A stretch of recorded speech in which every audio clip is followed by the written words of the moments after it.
8 اکتوبر 2005 کے ہلاکت خیز زلزلے کے تناظر میں لکھی گئی نظم۔ یہاں سے کچھ ذرا آگے گلی کے آخری نکڑ پہ بیٹھا ایک بوڑھا موڑ سب کچھ دیکھتا ہوگا۔ یہاں پر کون رہتا ہے، یہاں پر کون آتا ہے، یہاں سارے مکانوں کی صفوں میں کون سا کتنا پرانا ہے، کسے کچھ روز جینا ہے، کسے اب ٹوٹ جانا ہے۔ میں بوڑھے موڑ پہ بیٹھا گلی کے ان مکانوں کے پرانے درد گنتا تھا۔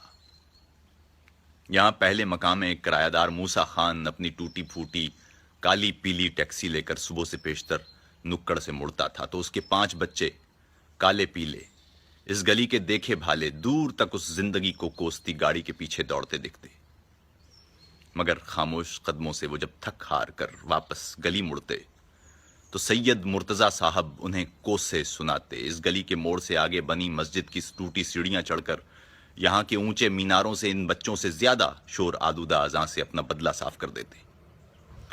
تو مٹھو اپنی دکان کا شٹر اوپر اٹھاتا، جھاڑو دیتا، اور سوتی گرد اس کو گالیاں دے کر ذرا اڑ کر وہیں پر ڈھیر ہو جاتی تو مٹھو کھانسنے لگتا۔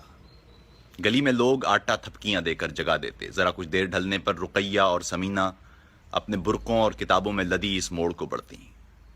یہاں سے کچھ ذرا چل کر پرانا مدرسہ آتا جسے سرکار نے عجلت میں بنوایا تھا۔ مدت تک یہاں استاد بھرتی بھول جانے پر مکینوں نے اسی مسجد میں چندہ کر کے اس کو خود شروع کرنے کی ٹھانی تھی۔ میں کتنی دیر تک اس جیتی سانسیں لیتی بوسیدہ گلی کو دیکھتا رہتا۔ یہاں اس موڑ سے اس آخری گھر تک کوئی دنیا الگ ہی تھی، مگر کل شام سے پہلے یہاں پر کچھ نہیں ہوگا کہ میں نے موڑ سے ایک زلزلے کو مڑتے دیکھا ہے۔